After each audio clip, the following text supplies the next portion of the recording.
ನಾನು ಈ ದಿನ ಬಾಣಂತಿಗೆ ಕೊಡುವ ಸೀಗಡಿ ಸಾರು ಮಾಡ್ತಾಯಿದ್ದೀನಿ ಫ್ರೆಂಡ್ಸ್. ನಮ್ಮ ಮನೆಯಲ್ಲಿ ಇದೇ ಥರ ಕೊಡೋದು ಮತ್ತು ನಮ್ಮ ಕಡೆಯೆಲ್ಲ ಇದೇ ಥರ ಕೊಡೋದು.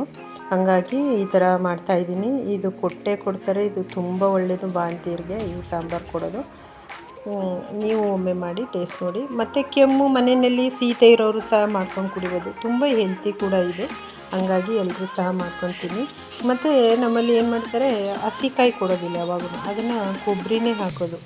ಬಾಣಂತಿ ಒಂದು 4 ಮಂತ್ಸ್ ಆಗೋ ತನಕನೂ ಕಾಯಿನೇ ಕೊಡೋಲ್ಲ ನಮಗೆ. ಈಗ ನಾನು ಅದನ್ನು ಚೆನ್ನಾಗಿ ಹುರಿತೀನಿ, ನಂತರ ಮಾಡ್ತೀನಿ, ತೋರಿಸ್ತೀನಿ. ಏನೇನು ಸಾಮಗ್ರಿಗಳು ಬೇಕು ಅಂತ ನೋಡಿ. ನಾನು ಒಂದು 1/4 ಸ್ಪೂನ್ ಕಡಲೆ ಇಟ್ಕೊಂಡಿದ್ದೀನಿ, ಕರಿಬೇವು, ಸಾಂಬಾರು ಸೊಪ್ಪನ್ನ ಹುರಿತೀನಿ, ಹಂಗೆ ಕೊಡೋಲ್ಲ ನಮ್ಮ ಕಡೆ, ಅದನ್ನು ಹುರಿದುಬಿಟ್ಟು ಕೊಡೋದು. ಹಂಗಾಗಿ ತೋರಿಸ್ತೀನಿ. ನಂತರ ಈರುಳ್ಳಿ, ಬೆಳ್ಳುಳ್ಳಿ, ಒಂದು ಟೊಮೆಟೊ. ಅದನ್ನು ನಮ್ಮಲ್ಲಿ ಟೊಮೆಟೊ ಕೊಡೋಲ್ಲ, ಮಗುವಿಗೆ ಕೆಮ್ಮು ಬರುತ್ತೆ ಅಂದ್ಬಿಟ್ಟು, ಅದು ಶೀತ ಆಗುತ್ತೆ ಅಂತ ಕೊಡೋಲ್ಲ, ಹುರಿದುಬಿಟ್ಟು ಕೊಡೋದು. ಈಗ ನಾನು ಅದನ್ನು ಸಹ ಹುರಿತೀನಿ. ಮತ್ತು ಸೀಗಡಿ ಎಲ್ಲನೂ ಸಹ ಚೆನ್ನಾಗಿ ತೊಳೆದು ಕ್ಲೀನ್ ಮಾಡಿ ಇಟ್ಕೊಂಡಿದ್ದೀನಿ. ಇವಾಗ ಅದನ್ನು ಹುರಿತೀನಿ, ತೋರಿಸ್ತೀನಿ. ಈ ಥರನೇ ಇರಬೇಕು ಫ್ರೆಂಡ್ಸ್ ಸೀಗಡಿ. ಇದು ಒಳ್ಳೆ ಸೀಗಡಿ, ಚೆನ್ನಾಗಿದೆ. ಮತ್ತು ಇದಕ್ಕೆ ಕಲ್ಲರ್ ಕಟ್ಟಿಲ್ಲ, ಇದು ನೋಡಿದ್ರೆ ಗೊತ್ತಾಗ್ಬಿಡುತ್ತೆ. ಆ ಥರದ್ದು ಸೀಗಡಿ ಎಲ್ಲ ಮಾಡೋಕ್ಕೆ ಹೋಗಬೇಡಿ. ಮತ್ತು ಬಿಳಿ ಸೀಗಡಿನೂ ಸರಿ ಇರೋಲ್ಲ. ಇದೇ ಒಳ್ಳೆ ಸೂಕ್ತವಾದದ್ದು ಬಾಣಂತಿಯರಿಗೆ ಕೊಡಲಿಕ್ಕೆ. ಇದಿಷ್ಟು ಸಾಮಗ್ರಿಗಳು ಬೇಕು. ಮತ್ತು ಇದಕ್ಕೆ ಏನೇನು ಪುಡಿಗಳು ಸೇರಿಸ್ಬೇಕು ಅಂತ ಈಗ ಹಾಕ್ತೀನಿ ನೋಡಿ, ತೋರಿಸ್ತೀನಿ.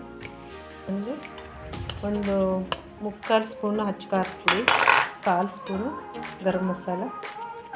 ಅದಕ್ಕೆ ಸೀಗಡಿ ಕಡಿಮೆ ಇರೋದ್ರಿಂದ ಎಲ್ಲನೂ ಕಡಿಮೆ ಹಾಕ್ತಾಯಿದ್ದೀನಿ ನಾನು. ತುಂಬ ಸ್ಪೈಸಿನೂ ಕೊಡೋದಿಲ್ಲ, ಖಾರ ತುಂಬ ಕೊಟ್ಟರೆ ಮಗುಗೆ ತೊಂದರೆ ಆಗುತ್ತೆ ಅಂತ ಎಲ್ಲ ಕಡಿಮೆ ಕೊಡ್ತಾರೆ ಇದೇ ಥರ. ಮತ್ತು ಧನಿಯಾ ಪುಡಿ ಒಂದು 1/4 ಸ್ಪೂನು ಧನಿಯಾ ಪುಡಿ, ಒಂದು ಚಿಟಿಕೆ ಅರಿಶಿನ ಪುಡಿ. ಮತ್ತು ಜೀರಿಗೆ ಪುಡಿ ಅಂತೂ ನಮ್ಗೆ ಕೊಡ್ತಾರೆ. ಹಾಗಾಗಿ ಜೀರಿಗೆ ಪುಡಿನ ನೀವು ಒಂದು ಸ್ವಲ್ಪ ಹೆಚ್ಚು ಹಾಕಿದ್ರೂ ನಡೀತೆ, ತೊಂದರೆ ಆಗೋಲ್ಲ. ನಾನು ಇದನ್ನೊಂದು 3/4 ಸ್ಪೂನ್ ಹಾಕ್ತಾಯಿದ್ದೀನಿ ಜೀರಿಗೆ ಪುಡಿನ. ಇದಿಷ್ಟನ್ನು ನಾನು ಇವಾಗ ಹುರಿತೀನಿ, ತೋರಿಸ್ತೀನಿ. ಸ್ಟವ್ ಹಚ್ಚಿ ಪಾತ್ರೆ ಇಟ್ಟಿದ್ದೀನಿ ನೋಡಿ. ಇವಾಗ ಸೀಗಡಿನ ಹುರ್ಕೊತೀನಿ.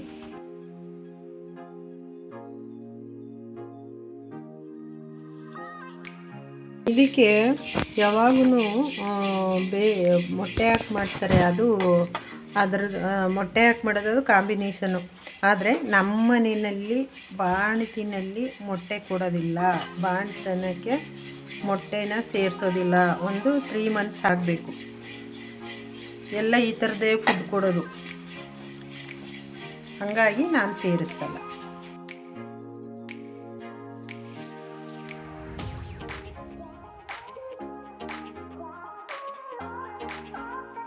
ಇವಾಗ ಇದು ರೆಡಿ ಆಯಿತು. ನಾನು ಇದನ್ನು ಇವಾಗ ಸುರ್ಕೋತೀನಿ. ಇದೇ ಬಾಣಲೆಗೆ ನಾನು ನೋಡಿ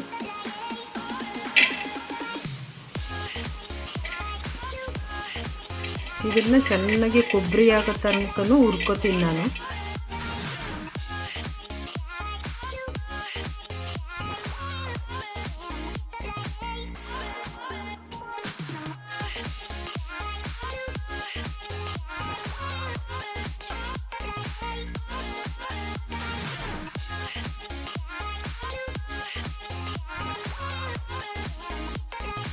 ಇದರಲ್ಲಿ ನೋಡಿ ಕಡಲೆ, ಟೊಮೆಟೊ, ತೆಂಗಿನಕಾಯಿ ಪೀಸು, ಮತ್ತು ಈರುಳ್ಳಿ, ಕರಿಬೇವು ಸೊಪ್ಪು, ಸಾಂಬಾರು ಸೊಪ್ಪು ಇಷ್ಟನ್ನು ಹಾಕಿದ್ದೀನಿ.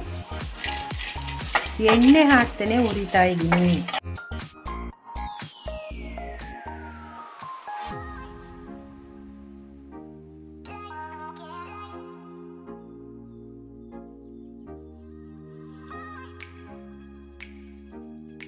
ನೋಡಿ, ಇದ್ರ ಜೊತೆಗೇ ಎಲ್ಲ ಪುಡಿಗಳನ್ನು ಸಹ ಹಾಕಿ ಹುರ್ಕೋತೀನಿ.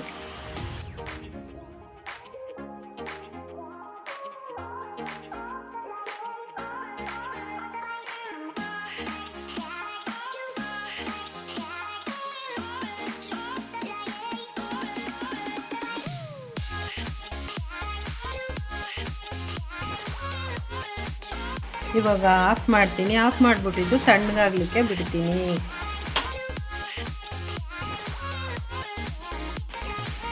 ಇವಾಗ ಖಾರ ರೆಡಿ ಆಯಿತು. ಇವಾಗ ಇವಾಗ ಪಾತ್ರೆ ಇಟ್ಟಿದ್ದೀನಿ, ಎಣ್ಣೆ ಹಾಕಿದ್ದೀನಿ, ಎಣ್ಣೆ ಕಾಯ್ತಾ ಇದೆ.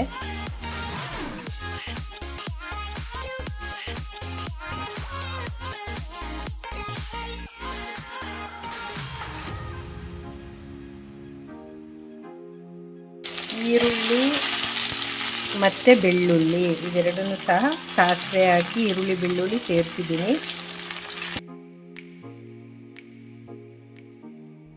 ಕರಿಬೇವು ಸೇರಿಸ್ತಾ ಇದ್ದೀನಿ.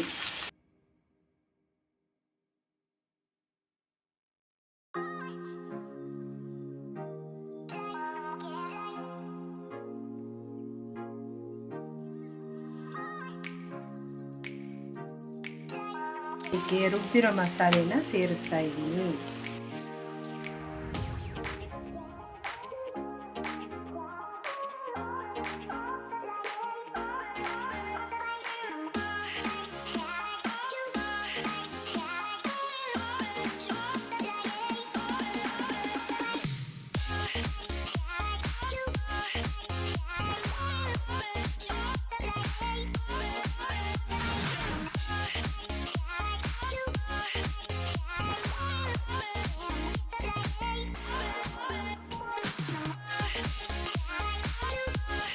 ಇವಾಗ ಉಪ್ಪು ಸೇರಿಸ್ತಾ ಇದ್ದೀನಿ.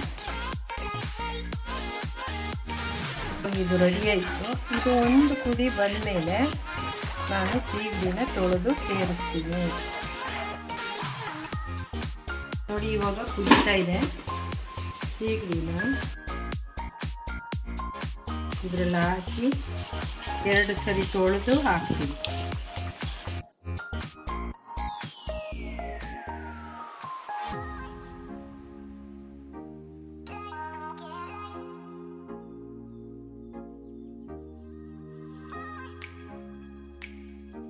ಇವಾಗ ನೋಡಿ ಇದು ರೆಡಿ ಆಯಿತು.